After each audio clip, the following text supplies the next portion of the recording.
Hi all, welcome to Enas Academy. Enas അക്കാദമിയുടെ മറ്റൊരു YouTube വീഡിയോയിലേക്ക് ഏവർക്കും സ്വാഗതം. ലാറ്ററൽ എൻട്രി ടെസ്റ്റ് 2025 ലെറ്റ് എക്സാമിൻ്റെ പുതിയൊരു അപ്ഡേറ്റുമായിട്ടാണ് നമ്മൾ ഇന്ന് നിങ്ങൾക്ക് മുമ്പിൽ എത്തിയിട്ടുള്ളത്. നമുക്കറിയാവുന്ന പോലെ തന്നെ LBS centre for science and technology LBS ആണ് ലെറ്റിൻ്റെ എക്സാം കണ്ടക്ട് ചെയ്യുന്നത്. LBS റീസെൻ്റ് ആയിട്ടൊരു നോട്ടിഫിക്കേഷൻ പുറത്തുവിട്ടിരുന്നു. അപ്പോൾ ലെറ്റിൻ്റെ എക്സാം എന്താണ് നമുക്ക് എല്ലാവർക്കും അറിയാവുന്നത് പോലെ തന്നെ ഡിപ്ലോമ സ്റ്റുഡൻസിന് ബിടെക്കിൻ്റെ സെക്കൻഡ് ഇയറിലേക്ക് ഡയറക്റ്റ് എൻട്രി കിട്ടുന്ന ഒരു എൻട്രൻസ് എക്സാമാണ് ലെറ്റ് എന്ന് പറയുന്നത്. അപ്പോൾ ലെറ്റ് എക്സാമിൻ്റെ അപ്ലിക്കേഷൻ കൊടുക്കാനുള്ള നോട്ടിഫിക്കേഷൻ LBS പുറത്തുവിട്ടിട്ടുണ്ട്. അപ്പോൾ അതിൻ്റെ ഡീറ്റെയിൽസ് ആണ് നമ്മൾ ഇന്ന് ഈ വീഡിയോയിൽ മെയിനായിട്ട് ഡിസ്കസ് ചെയ്യാൻ പോകുന്നത്. അപ്പോൾ അതിൻ്റെ ഇമ്പോർട്ടൻറ്റ് ഡേറ്റ്സ് നമ്മൾ നോക്കി വെക്കേണ്ടത്, അതിൻ്റെ രജിസ്ട്രേഷൻ സബ്മിറ്റ് ചെയ്യാനുള്ള രജിസ്ട്രേഷൻ കൊടുക്കാനുള്ള ഡേറ്റ് April 10-4-2025. April 10 മുതൽ നമുക്ക് എന്ത് ചെയ്യാം, രജിസ്ട്രേഷൻ കൊടുത്തു തുടങ്ങാം, അപ്ലൈ ചെയ്ത് തുടങ്ങാം. അതിൽ രജിസ്ട്രേഷൻ്റെ എൻഡ് ഡേറ്റ്, ലാസ്റ്റ് ഡേറ്റ് എന്ന് പറയുന്നത് 22/5/2025 ആണ്. 22/5/2025 വരെയാണ് നമുക്കിത് അപ്ലൈ ചെയ്യാൻ കഴിയാം. അതുകൊണ്ട് അധികം ലാസ്റ്റ് ഡേറ്റിലേക്ക് മാറ്റി വെക്കാതെ, ലാസ്റ്റ് ഡേറ്റിൽ മാറ്റി വെക്കുമ്പോൾ പല സൈറ്റിൻ്റെ പല സർവർ ഇഷ്യൂസ് ഒക്കെ വരുന്ന പോലെ തന്നെ ഇപ്പോൾ തന്നെ ഈ വീഡിയോ കാണുന്ന എല്ലാ ഡിപ്ലോമ സ്റ്റുഡൻസും ബിടെക് ആഗ്രഹിക്കുന്നവരാണെങ്കിൽ ഇപ്പോൾ തന്നെ പെട്ടെന്ന് തന്നെ അപ്ലൈ ചെയ്യാൻ പ്രത്യേകം ശ്രദ്ധിക്കുക. അതായത് ഡിപ്ലോമ വഴി ലാറ്ററൽ എൻട്രി വഴി കയറാൻ ഉദ്ദേശിക്കുന്നവർക്ക് വളരെ ഒരു സുവർണാവസരം തന്നെയാണ് ഈ ലെറ്റ് എക്സാം എന്ന് പറയുന്നത്. അപ്പോൾ അത് ആഗ്രഹിക്കുന്നവരെല്ലാവരും എന്ത് ചെയ്യുക, ഇപ്പോൾ തന്നെ അപ്ലൈ ചെയ്യാൻ ശ്രദ്ധിക്കുക. പിന്നെ നോക്കേണ്ട മറ്റൊരു കാര്യം, ലാസ്റ്റ് ഡേറ്റ് ഓഫ് പേയ്മെന്റ്, അതായത് ഫീസ് അടയ്ക്കേണ്ട ലാസ്റ്റ് ഡേറ്റ് എന്ന് പറയുന്നത് 20/5/2025 ആണ്. നമ്മൾ അപ്ലിക്കേഷൻ സബ്മിറ്റ് ചെയ്യാനുള്ള ലാസ്റ്റ് ഡേറ്റ് 22 ആണെങ്കിലും 20-ാം തീയതിക്കുള്ളിൽ തന്നെ നമ്മൾ എന്ത് ചെയ്യണം, ഫീസ് അടച്ചിരിക്കണം എന്നാണ് നോട്ടിഫിക്കേഷനിൽ വന്നിട്ടുള്ളത്. പിന്നെ ഇതിൻ്റെ വെബ്സൈറ്റ് എന്ന് പറയുന്നത് www.lbscenter.kerala.gov.in എന്നുള്ള സൈറ്റിലാണ് ഇത് അപ്ലൈ ചെയ്യുന്നത്. ഇത് അപ്ലൈ ചെയ്യുന്നതുമായി ബന്ധപ്പെട്ടുള്ള ഡീറ്റെയിൽഡ് വീഡിയോ നമ്മൾ വരും ദിവസങ്ങളിൽ ചെയ്യുന്നതായിരിക്കും. അപ്പോൾ എന്തെങ്കിലും ഡൗട്ട് ഉണ്ടെങ്കിൽ നിങ്ങൾക്ക് എന്ത് ചെയ്യാം, ആ വീഡിയോ കണ്ടിട്ടുണ്ടെങ്കിൽ നിങ്ങളുടെ അപ്ലൈ ചെയ്യുമ്പോൾ ഉണ്ടാവുന്ന സംശയങ്ങളൊക്കെ ക്ലിയർ ചെയ്യാവുന്നതാണ്. ഇനി നമ്മൾ നോക്കുന്നതിൻ്റെ ഒരു ഏജ് ലിമിറ്റാണ്. 18 വയസ്സ് പൂർത്തിയായ എല്ലാ സ്റ്റുഡൻസിനും അപ്ലൈ ചെയ്യാവുന്നതാണ്. ഇനി നമ്മൾ നോക്കാൻ പോകുന്നത് ഇതിൻ്റെ ഏജ് ലിമിറ്റാണ്. 18 വയസ്സ് പൂർത്തിയായ എല്ലാവർക്കും അപ്ലൈ ചെയ്യാൻ പറ്റുന്നതാണ്. അതായത് ഡിപ്ലോമ, ഈ ക്വാളിഫിക്കേഷൻ ഡിപ്ലോമ 2 വർഷം പൂർത്തിയാക്കിയ 18 വയസ്സ് കഴിഞ്ഞ എല്ലാ ഉദ്യോഗാർത്ഥികൾക്കും, എല്ലാ സ്റ്റുഡൻസിനും അപ്ലൈ ചെയ്യാൻ പറ്റുന്നതാണ്. ഇതിന് അപ്പർ ഏജ് ലിമിറ്റ് ഒന്നും കൊടുത്തിട്ടില്ല. അപ്പോൾ എത്ര വയസ്സ് വരെയുള്ളവർക്കും അപ്ലൈ ചെയ്യാവുന്നതാണ്. ഇതിൻ്റെ ഇനി നമ്മൾ നോക്കാൻ പോകുന്നത് കേരളത്തിലെ എഞ്ചിനീയറിംഗ് കോളേജസിനെ കുറിച്ചാണ്. നമ്മൾ ലെറ്റ് എഴുതി എഞ്ചിനീയറിംഗ് കോളേജിലേക്കാണ് കിടക്കുക. അപ്പോൾ കേരളത്തിലെ മുഴുവൻ എഞ്ചിനീയറിംഗ് കോളേജിനെ കുറിച്ചുള്ള ഒരു റിവ്യൂ ആണ് നമ്മൾ നോക്കാൻ പോകുന്നത്. കേരളത്തിൽ ഏകദേശം 9 ഗവൺമെൻറ് എഞ്ചിനീയറിംഗ് കോളേജുകളാണ് നിലവിലുള്ളത്, 9 എണ്ണമാണ്. അതുപോലെ തന്നെ എയ്ഡഡ് കോളേജുകൾ, ഗവൺമെൻറ് അണ്ടർടേക്കിംഗ് നടക്കുന്ന എയ്ഡഡ് കോളേജുകൾ 3 എണ്ണമാണ് കേരളത്തിലുള്ളത്. ഇനി ഗവൺമെൻറ് കൺട്രോൾഡ് സെൽഫ് ഫിനാൻസിങ് കോളേജുകൾ, അതായത് IHRD, CAP ഒക്കെ പോലുള്ള ഗവൺമെൻറ് കൺട്രോൾ സെൽഫ് ഫിനാൻസിങ് കോളേജുകൾ ഏകദേശം 25 എണ്ണമാണ് കേരളത്തിലുള്ളത്. പിന്നെ പ്രൈവറ്റ് എഞ്ചിനീയറിംഗ് കോളേജസ് ആണ്, 130+ പ്രൈവറ്റ് എഞ്ചിനീയറിംഗ് കോളേജസ് നിലവിൽ കേരളത്തിലുണ്ട്.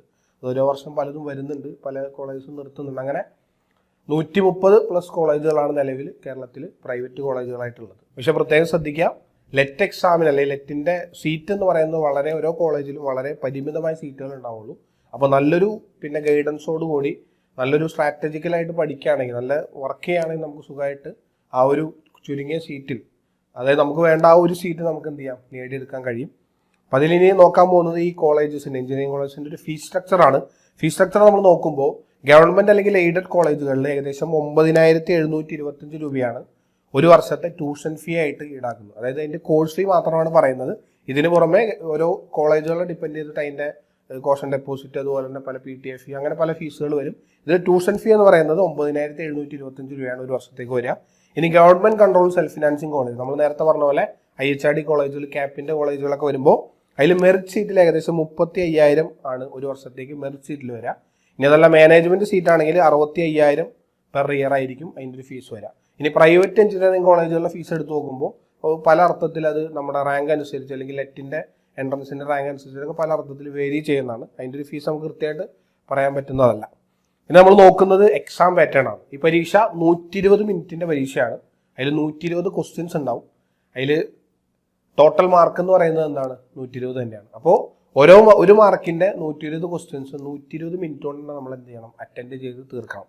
അപ്പോൾ എല്ലാവരും പ്രത്യേകം ശ്രദ്ധിക്കേണ്ടത്, ഒരു ക്വസ്റ്റ്യന് നമുക്ക് 1 മിനിറ്റാണ് എന്ത് ചെയ്യുള്ളൂ, ലഭിക്കുള്ളൂ. അപ്പോൾ നമുക്ക് പെട്ടെന്ന്, അതായത് ഒന്നാമത്തെ ക്വസ്റ്റ്യൻ നമുക്ക് ഈ 120 ക്വസ്റ്റ്യന് നമ്മൾ കംപ്ലീറ്റ് ചെയ്ത് പിന്നെ 120 അറ്റൻഡ് ചെയ്യണമെന്നൊരു നിർബന്ധമില്ല. നമുക്കറിയാവുന്ന ഉറപ്പുള്ള ക്വസ്റ്റ്യൻസ് പെട്ടെന്ന് അറ്റൻഡ് ചെയ്ത് പോകുക. അതായത് നമ്മളൊരു ക്വസ്റ്റ്യൻ 1 മിനിറ്റിൽ കൂടുതൽ ചിലവാക്കുമ്പോൾ ചിലപ്പോൾ നമുക്കറിയാവുന്ന വളരെ എളുപ്പമുള്ള ക്വസ്റ്റ്യൻ ചിലപ്പോൾ ലാസ്റ്റ് ആയിരിക്കും. പക്ഷേ ഇതിൽ നമുക്ക് എന്ത് ചെയ്യാൻ പറ്റില്ല, അറ്റൻഡ് ചെയ്യാൻ സാധിക്കണമെന്നില്ല.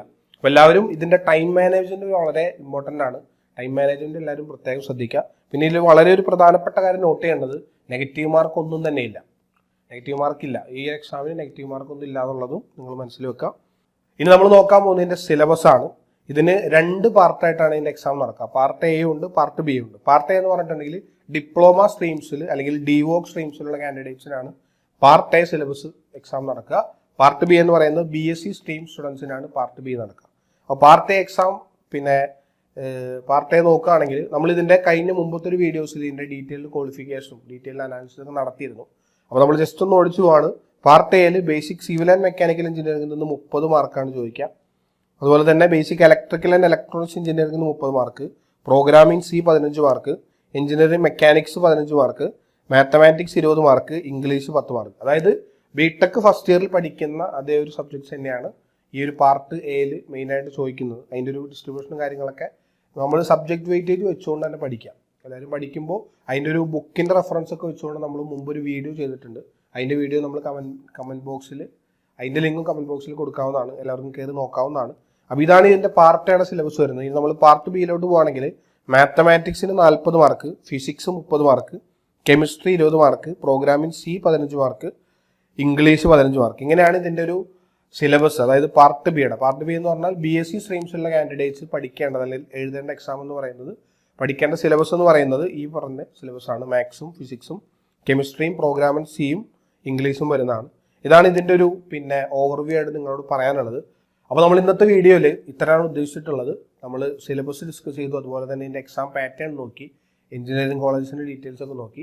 ഇതിനുമായി ബന്ധപ്പെട്ട ലെറ്റ് എക്സാമുമായി ബന്ധപ്പെട്ട എന്തെങ്കിലും ഡൗട്ട്സ് ഒക്കെ ഉണ്ടെങ്കിൽ നിങ്ങൾക്ക് കമൻറ്റ് ബോക്സിൽ ചോദിക്കാവുന്നതാണ്. നെറ്റുമായി ബന്ധപ്പെട്ട് റിലേറ്റ് ചെയ്യുന്ന അത് ഹൗ ടു അപ്ലൈ എന്നുള്ളൊരു അങ്ങനെ ഒരു സീരിയസ് വീഡിയോസ് നമ്മൾ പ്ലാൻ ചെയ്യുന്നുണ്ട്. അപ്പോൾ കൂടുതൽ ഇതുപോലുള്ള വീഡിയോസിനായിട്ട് നമ്മുടെ ചാനൽ സബ്സ്ക്രൈബ് ചെയ്യുക. ഇനി ലെറ്റിന് ഏണസ് അക്കാദമിയിൽ കോഴ്സ് ഉടൻ തന്നെ ആരംഭിക്കുന്നതാണ്. കേരളത്തിൽ തന്നെ ഏറ്റവും മികച്ച അധ്യാപന ക്ലാസ്സുകളായിരിക്കും. നിങ്ങൾക്കൊരു മോക്ക് ടെസ്റ്റുകൾ, വീക്കിലി എക്സാമുകൾ, അങ്ങനെ ടെസ്റ്റുകൾ ഓറിയൻറ്റഡ് ആയിരിക്കും നിങ്ങളുടെ കോഴ്സ് നടക്കുക. അപ്പോൾ കോഴ്സിനെ കുറിച്ച് കൂടുതൽ അറിയാനും കോഴ്സ് ഓഫറിൽ പർച്ചേസ് ചെയ്യാനും താഴെ കാണുന്ന ഗൂഗിൾ ഫോം ഫില്ല് ചെയ്യുക. ഇതുപോലുള്ള കൂടുതൽ വീഡിയോസിനായി ചാനൽ സബ്സ്ക്രൈബ് ചെയ്യുക. മറ്റൊരു വീഡിയോയുമായി വീണ്ടും കാണാം. Thank you.